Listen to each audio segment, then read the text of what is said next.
Hey guys, today we are going to talk about the bureaucracy, and then I'll have another lecture on the American legal system and the courts. Next week we will talk about public opinion and have your third question, or your third quiz. But please email me with any questions you might have at my Gmail address. And then after the week, the third quiz, I'll get my brain in order in just a second. Week of March 14th will be your second exam, and I will also post your essay prompt at that time. Please let me know if you have any questions. All right, let's talk about the bureaucracy. And I've got a cough again, sorry. The book starts talking about regulating the internet, and that we used to think of the internet as this frontier of information technology where people could communicate freely and kind of write their own rules. And now sometimes we have to pay to access news sites, and we're paying sales tax on purchases made online. We expect to pay for an internet provider, but we don't want to have our access limited beyond that, which is the heart of what's called net neutrality. In 2007, President Obama at the time endorsed this idea, and under his FCC, he adopted a net neutrality policy. It was challenged by Verizon, overturned in 2014. In 2015, the FCC voted in favor of the principle that, I'm sorry, I cannot figure out where to sit, that all internet traffic be treated the same. Then there was a Republican congressman at the time who said the last thing we want to throw on there is the cold water of Washington bureaucracy, after the fact regulation that will stifle competition and innovation. You don't want technology and the wild frontier of technology to become something that's regulated by Washington bureaucracy. Well, almost no one aspires to become a bureaucrat, but I've done it for most of my career, and so is my husband. Bureaucrats, really, they give us our driving test. They renew our license. They deliver our mail. They maintain our parks. They order books for the libraries, process our student loans, send us our social security checks, find us jobs through unemployment offices, ensure our military benefits, defend our country, chase our crooks at home, get us aid in times of national disaster. Civil service is really not something that people admire or esteem, and it's often the target of jokes, saying they're maybe lazy or power hungry, uncaring, or incompetent. But bureaucracies are really essential to running a government. Often it's the only ground which citizens and politics meet. Maybe the only time you're going to deal with your government is getting your driver's license. The only contact a lot of Americans have with the government, except for maybe a periodic trip to the voting booth. But what is bureaucracy? It is an organization characterized by a hierarchical structure, worker specialization, explicit rules, and advancement by merit.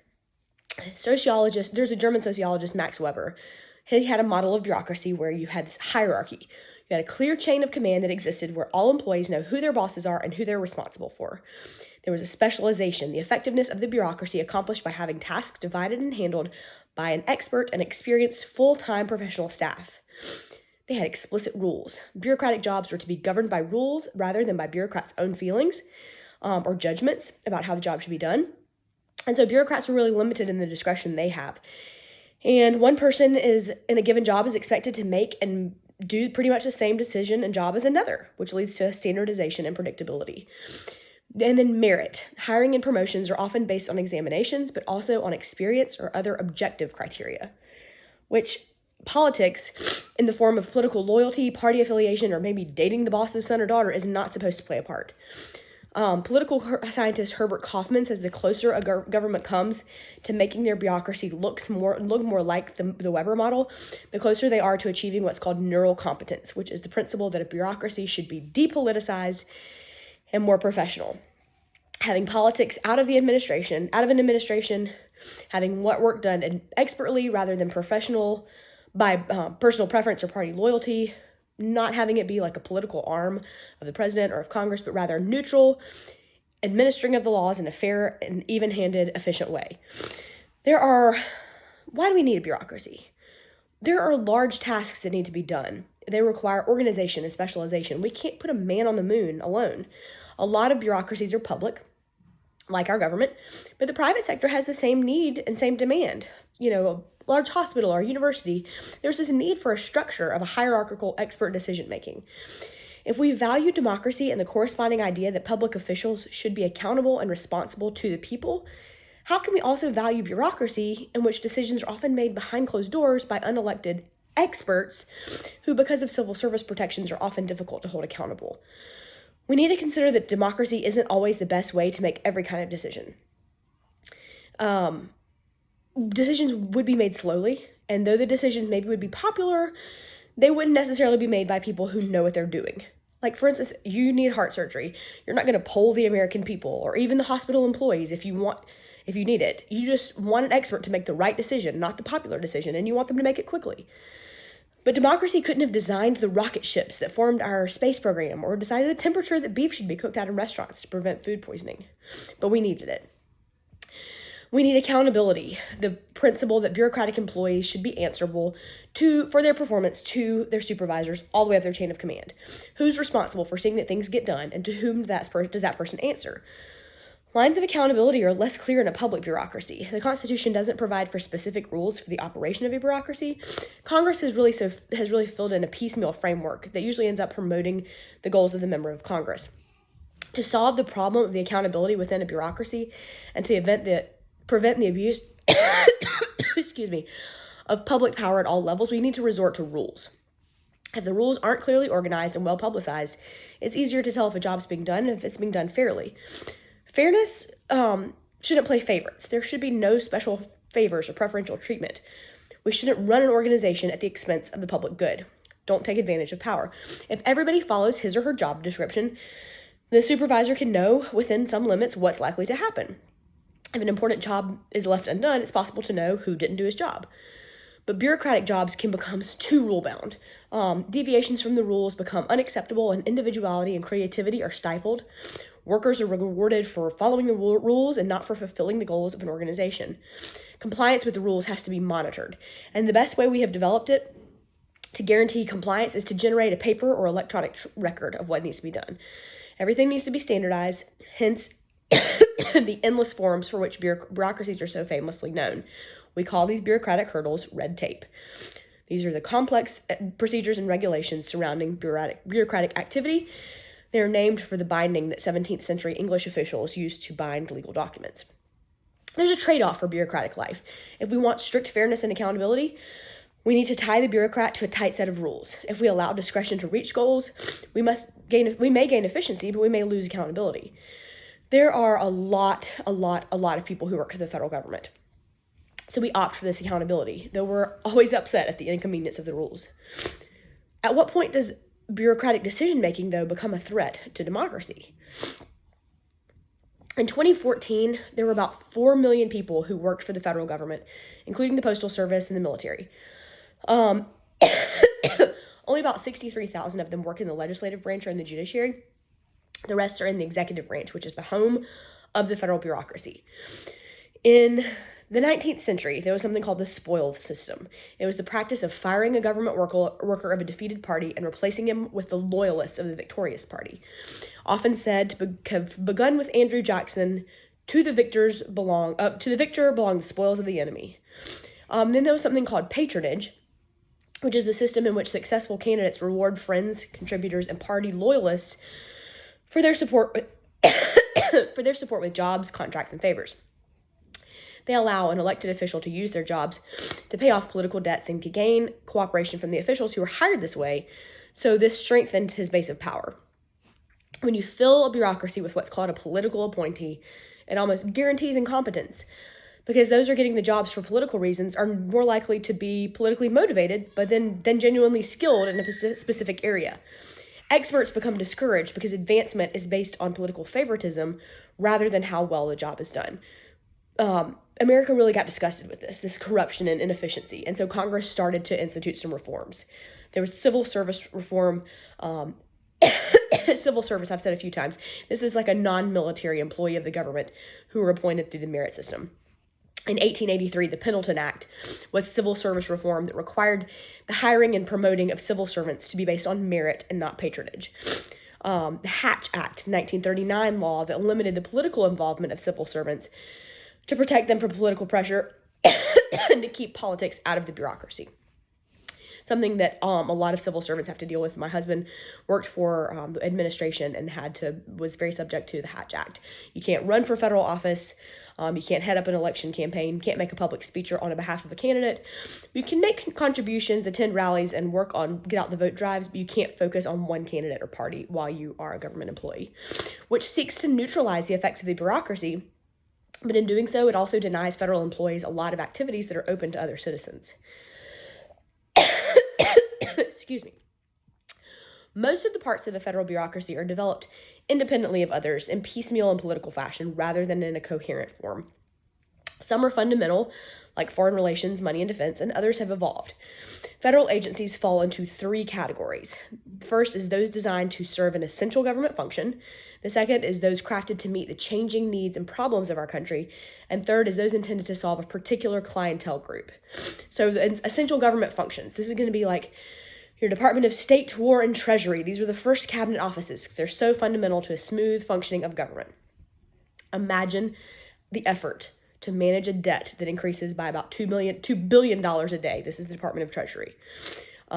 With westward expansion, the growth of manufacturing and increased commerce came demands for new roles of government. The Department of Interior was founded in 1848, which is, interestingly enough, their address. I used to work for the Department of Interior to deal with the effects of moving westward, including displacing Native Americans. Things like child labor, dangerous and dirty work conditions. They're having to look for the Federal Trade Commission and things like that. The New Deal created agencies like Social Security, created Social Security, so the Social Security Administration was formed. I did not mean for that to be a tongue twister. For the first time, the government was directly involved in the economic well-being of citizens. 9/11 led to the creation of the Department of Homeland Security and coordinating efforts to protect our country. The second I mentioned was responding to the demands of clientele groups. These are groups of citizens whose interests are affected by an agency or a department and who continue to influence its policies. This is like USDA, the Department of Agriculture, was set up to assist agricultural interests. And then organizations of the federal bureaucracy, there are four types of organizations. You have cabinet level departments, independent agencies, regulatory boards and commissions, and then government corporations. Some can fit into more than one category. Departments are one of the major subdivisions of the federal government. They're represented in the president's cabinet. The heads of these are called secretaries, like your Secretary of State, your Secretary of Defense, except for the head of the Department of Justice. It's not the Secretary of Justice, it's called the Attorney General. They make up the president's cabinet. They're appointed by the president with consent of the Senate. These areas are not fixed, and the president may propose different cabinet offices. And then independent agencies. These are government agencies independent of the departments, but with a narrower policy focus. They're structured like a cabinet department with a single head appointed by the president, but they have narrower areas of jurisdiction than in a cabinet department. This will be like, it can vary in size, fewer than 350 people at the Federal Election Commission to about 66,000 at the Social Security Administration. They're called independent because they're independent from cabinet departments, but they vary in independence from the president. And then you have independent regulatory boards and commissions, which are government organizations that regulate various business, industry, or economic sectors. Obviously, regulations are limitations or restrictions on the activities of a business or individual. They usually seek to protect the public from some industrial economic danger or uncertainty, like the SEC, the Securities and Exchange Administration, or the FDA, Food and Drug Administration, regulating how drugs must be tested before they can be marketed safely. If an agency exists to regulate, it probably will. Regulatory agencies are largely independent of political influence, but some are within cabinet departments, like the FDA is within HHS, Health and Human Services. Congress wants to limit the presidential influence on regulatory agencies, but it's not always happened. And you have government corporations. The U.S. Postal Service is one of the largest businesses in our country in terms of sales and personnel. Amtrak is government owned. Did you know that? Set up to be largely independent of both congressional and presidential influence. But if the postage rates rise, the president and Congress feel a lot of heat. Government corporations are companies created by Congress to provide to the public a good or service that a private enterprise cannot or will not profitably provide. Like, for instance, the Postal Service guarantees that mail will reach the most remote corners of the country where delivery service might not be profitable for a private company. But of course, we have competition like FedEx and UPS, as well as a declining demand for mail service. And so the post office is in a lot of financial trouble. Do we think that some essential services now provided by the federal bureaucracy are better left to the private sector? Would it be better if just the Postal Service just went by the wayside and we just relied on FedEx and UPS? I think that might be tough for some folks who really lived in remote areas. At the broadest level, though, responsible for helping the federal bureaucracy is responsible for helping the president administer the laws, policies, regulations, but they're not confined to administering the laws. It's an all-in-one policymaker. In the federal bureaucracy, you administer the laws, make and judge compliance with the laws. So the bureaucracy, as an administrator, expects the agencies of the federal government to implement the laws passed by Congress and signed by the president. Bureaucracy as a rule maker, thinking of a bureaucrat as impartial and removed from political decision making is unrealistic. There's a lot of latitude in administering national policy. A lot of the major laws that we've seen come down recently, I've explained to my clients, okay, so, you see this money coming from the federal government. We're not going to know what strings are attached to it until we get the regulations from, for instance, the Department of Treasury. We need our guidance from Treasury before we can tell you how you're going to get the money that the president has said you're going to get. There are kind of rule makers. There is something called bureaucratic discretion. Bureaucrats use their own judgment in interpreting and carrying out the laws of Congress. For example, Congress doesn't say how many park rangers need to be assigned to Yosemite versus Yellowstone.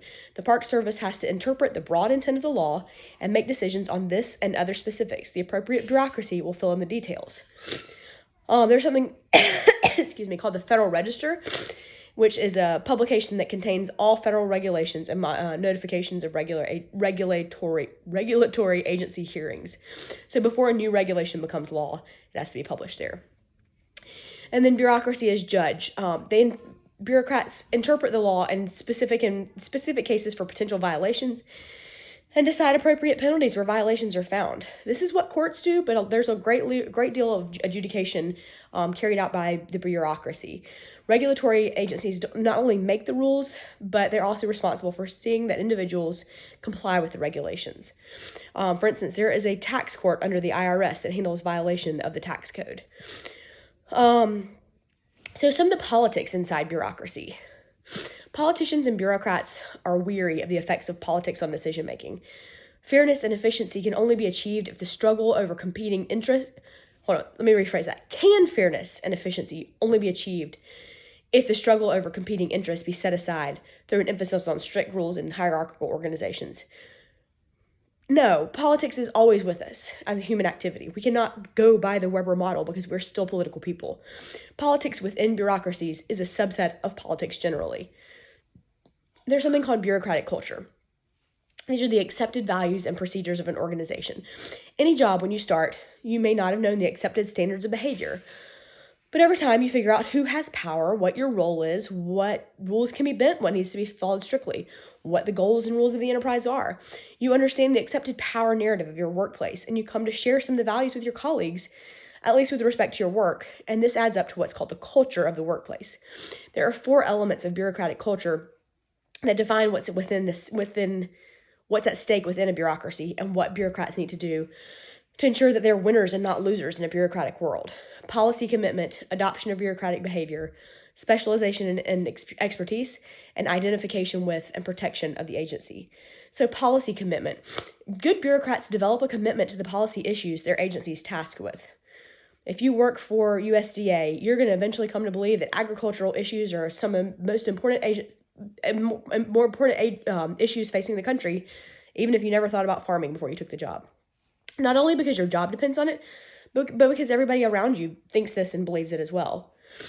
You're going to adopt bureaucratic behavior. Bureaucratese is the often unintelligible language used by bureaucrats to avoid controversy and lend weight to their words. When you get this bureaucratic behavior, you develop this dependency on rules by relying on rules because it relieves you of the responsibility of relying on your own judgment. You're dependent on your boss for work assignments, promotions, budget allotments, vacation authorizations. If you're a free spirit, you're probably not going to thrive in a bureaucratic world where deference, cooperation, and obedience are emphasized and rewarded, and the relentless rule orientation and hierarchy can wear down all but the most committed independent souls. Each department, agency, and bureau has specific areas of responsibility. There's not a lot of interagency hopping. In fact, most people are going to spend their entire lives working in the same area, often in the same department. A soybean expert at the Department of Agriculture has a specialized knowledge at the base of their power. And because of this specialization, bureaucrats know a lot more about their policy areas than the public or even the politicians who make decisions relevant to these issues, which gives them a lot of power in policymaking situations. You're going to start identifying with the agency. As bureaucrats become attached to the policy and issues of their agency, they're committed to rules and structures, concerned with the fortunes of your superiors, and appreciative of their own and their colleagues' specialized interests and knowledge. They're going to develop, they'll identify their interests with those of their agencies, but they'll come to identify with the department, not just because their job depends on it, but because they believe in what it does. But the bureaucratic culture holds a lot of political consequences. On the plus side, it holds the bureaucracy together. It fosters a value of commitment and loyalty to what could have otherwise be seen as an impersonal and alienating work. A lot of people who work in the federal government really believe in what they do, and they do it well. But on the negative, it can create a role it can have a role in foreseeing and preventing things like 9/11. The FBI said that their hierarchical culture couldn't allow them to get a warrant when they needed to, and the CIA and the FBI couldn't communicate with each other in the way they needed to. So nobody was able to connect the dots because of the differences in cultures at the CIA and the FBI. When an agency is in charge of making rules and enforcing them, even in adjudicating them, it's relatively also easy to cover up a maybe less catastrophic agency blunder. It's not as big of a problem if Congress or the media or the public has the sufficient information and expertise to interpret it, but they don't a lot of times. It takes a big deal like 9/11 to know when something goes wrong sometimes. But even if they can't evaluate the less obvious problems that could have led to a failure to warn, Congress tries to check the temptation for them to cover up their own mistakes by offering protections for what's called a whistleblower. This is someone who publicizes an instance of fraud, corruption, or other wrongdoing in the bureaucracy. It's obviously not very popular with your boss or your colleague, but there is a way to kind of tell if something is not going right. Presidential appointees in the career civil service. So of the 2 million civilian employees, about 3,500 are appointed by the president or his immediate subordinates. Presidential appointments. So this is what my husband was. He was appointed by the president, and so he was there just while the president was in office. They're sometimes considered birds of passage by the career service because they come and go quickly. They're usually quite experienced with the agency's policy area, but they have their own career or the presidential agenda as their primary objective rather than the mission of the agency, while career employees are wholly committed to their agency, for the most part.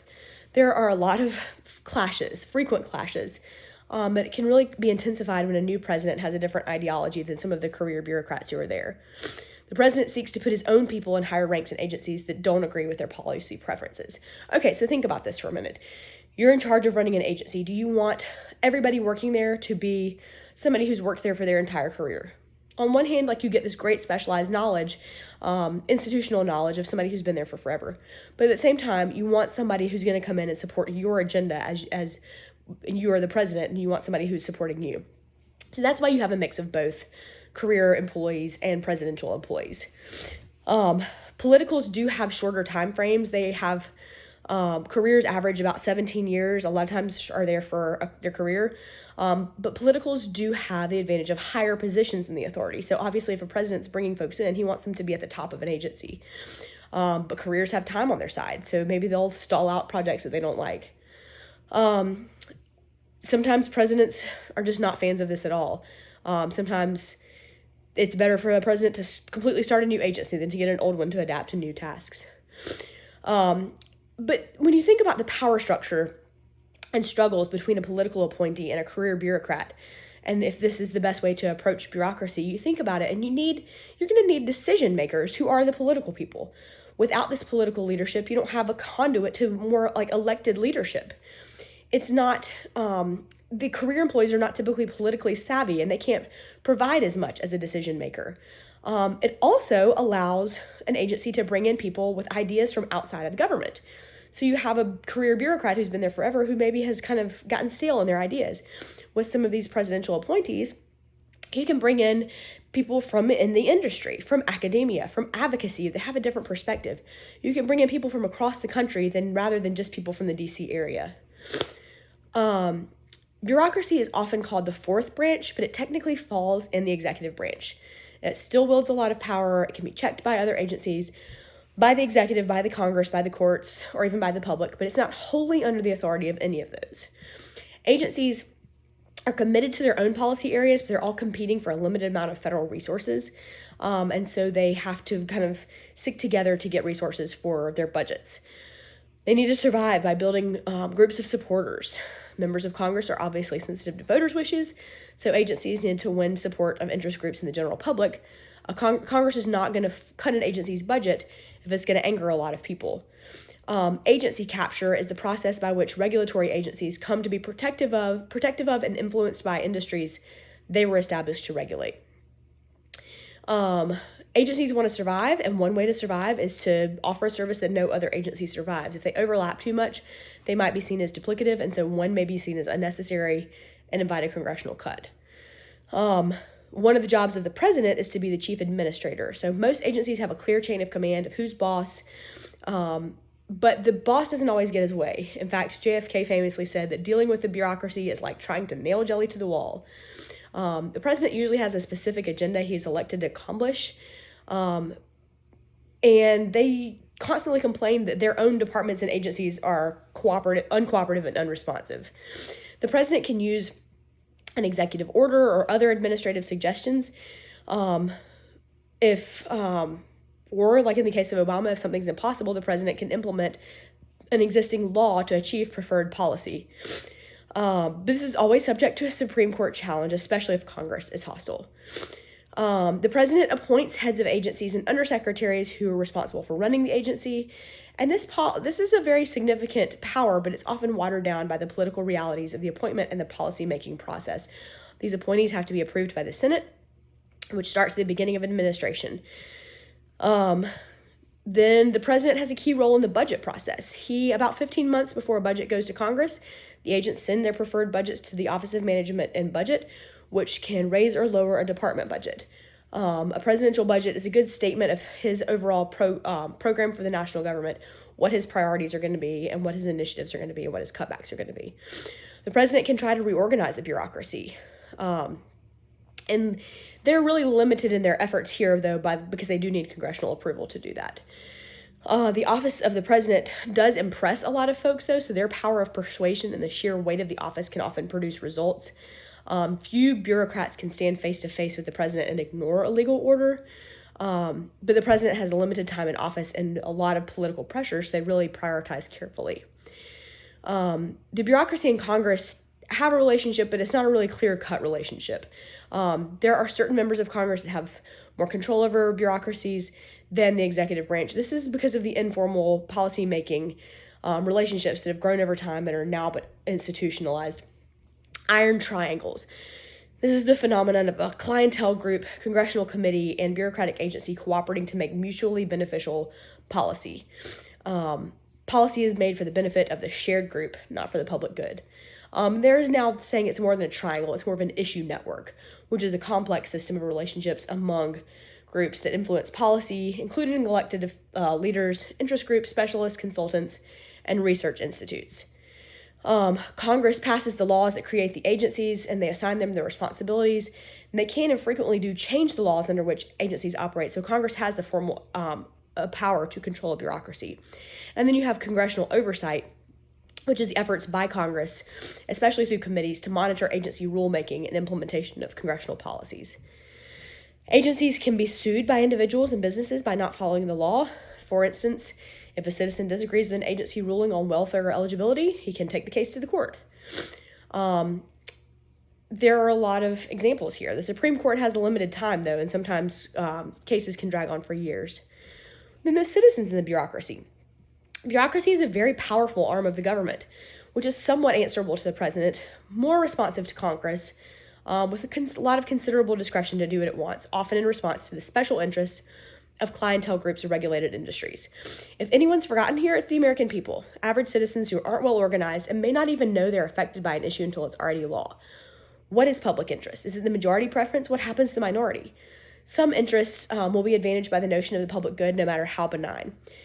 For example, industries that pollute are disadvantaged by legislation promoting clean air and water. Manufacturers of bombs, warplanes, and tanks are disadvantaged by peace. The point is not to argue that there's no such thing as public interest, but to point out that in a democracy, it may be difficult to reach consensus on what it is. Public interest is probably best determined by increasing the number of people who have input into deciding what it is. Congress has made citizen participation a central feature in the policymaking of a lot of agencies, in something called a Citizen Advisory Council, which is a group of citizens that consider the decisions of an agency a way to make the bureaucracy responsive to the general public. And then sunshine laws. These are legislation that open the process of bureaucratic policy making to the public. Most national and security personnel meetings and criminal investigations are exempted, but a lot of Government and Sunshine Act laws are open to the public. And then, of course, the Freedom of Information Act, the 1966 law that allows citizens to obtain copies of most public records. But these reforms provide a little practical access for most people. Few of us have the time or knowledge or energy to plow through the Federal Register or attend a dull meeting. There are a few Americans who actually try to gain access to the bureaucracy because of the generally accepted narrative that it's too big, too remote, too complex, and too devoted to special interests. One reason for the public disaffection with the bureaucracy may be that it's so constantly under attack by a frustrated president, members of Congress who highlight the failings of some aspect of government to divert attention from others that are serving their interests too well, is another reason that federal agencies and departments are often portrayed in the media. But if you don't like what the government's doing, get in there and help change it. If we were meeting in person right now, I would have you guys break up into groups and think about what I call the bureaucracy of pizza. You would think about home-delivered pizza and think about the different federal agencies and departments that would regulate it somehow. So obviously we're not going to break into groups and do this right now, but I want you to think about it. Think about the rationale for why you think what agency would regulate what part of your pizza. For example, the cardboard box may be regulated by the EPA, Environmental Protection Agency, that regulates the manufacture of the paper and pollutants in the box. The tomato sauce, regulated by the USDA, the Department of Agriculture, that recommends the tomato sauce and how much lemon juice be added to ensure a safe acidity.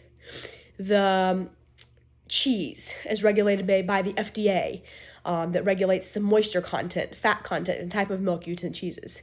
The delivery vehicle regulates the EPA, Environmental Protection Agency, is going to regulate the pollution and fuel efficiency standards for the delivery vehicle. Think about it. All the different parts of having a pizza delivered to your house, the pizza, the delivery vehicle, etc., and all of the different ways the federal bureaucracy is involved in that. It's so funny. Like, you would have never thought how involved the federal bureaucracy is in your everyday life. But even just delivering a home pizza, there it is. All right. That is it for this lecture. I will be back later on with the American legal system and the courts. Thanks, guys.